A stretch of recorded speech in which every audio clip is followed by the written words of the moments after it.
Friends, आज हम बात करेंगे चेस्ट फिजियोथेरेपी और उसके इम्पोर्टेंस के बारे में। चेस्ट फिजियोथेरेपी क्यों इम्पोर्टेंट है?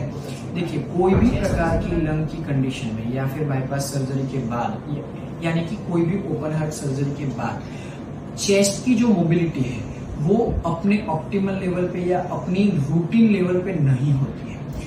अगर हम चेस्ट फिजियोथेरेपी नहीं करते हैं तो उसकी मूवमेंट रिस्ट्रिक्ट हो जाने की या फिर थोड़े टाइम के बाद आपको ब्रीदिंग में डिफिकल्टी होने में या फिर थोड़ा इजी फटिगेबिलिटी, ऐसी सारी चीजें आपको आ सकती है। तो कोई भी प्रकार की ओपन हार्ट सर्जरी के बाद या फिर कभी भी लंग कंडीशन कोई भी अगर आपको हुई है, उसमें चेस्ट फिजियोथेरेपी बहुत ज्यादा इम्पोर्टेंट है। अभी चेस्ट फिजियोथेरेपी में क्या क्या इंक्लूडेड है? सबसे पहली चीज, सिर्फ एक मिथ है कि चेस्ट फिजियोथेरेपी यानी कि पोस्चरल ड्रेनेज। ये मिथ है, वो अमंग्स द सम कलीग्स में भी ऐसी बात है कि भाई चेस्ट फिजियोथेरेपी यानी कि सिर्फ ये परकजन वगैरह दिया और हो गया। ऐसी चीजें नहीं है। चेस्ट फिजियोथेरेपी में क्या होता है, एक तो सबसे पहले ब्रीदिंग और ब्रीदिंग एक्सरसाइज, दूसरी जो है जो भी मसल्स हमारी ब्रीदिंग के लिए जरूरी है उनका प्रॉपर स्ट्रेंथ और उनका प्रॉपर स्ट्रेंथनिंग, ऐसा उनका होना चाहिए, वो जरूरी है। तीसरी जो चीज है वो ये है कि अगर आपको सिक्रेशन वगैरह रह रहे हैं तो उसको कैसे इजीली हमें निकालना है, कैसे हमें हमारी चेस्ट में से कंजेशन को दूर करना है, वो भी एक फिजियोथेरेपी का ही पार्ट है। और फाइनल एंड नॉट, ऐसा कहते हैं कि वो थोड़ा दूर की चीज है लेकिन फिर भी ओवरऑल हेल्थ और ओवरऑल स्ट्रेंथ वो भी चेस्ट फिजियोथेरेपी का ही एक पार्ट है।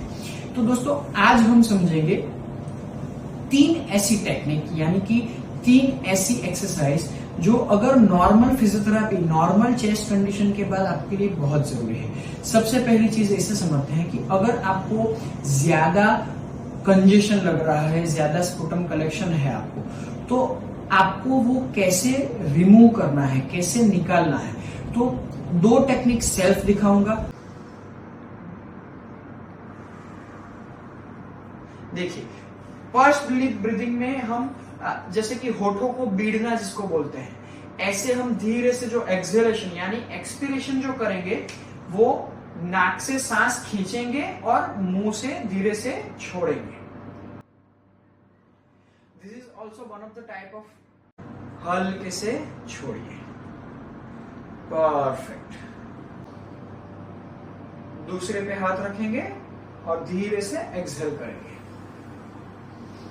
फिर इसी से परफेक्ट धीरे से छोड़ेंगे, वापस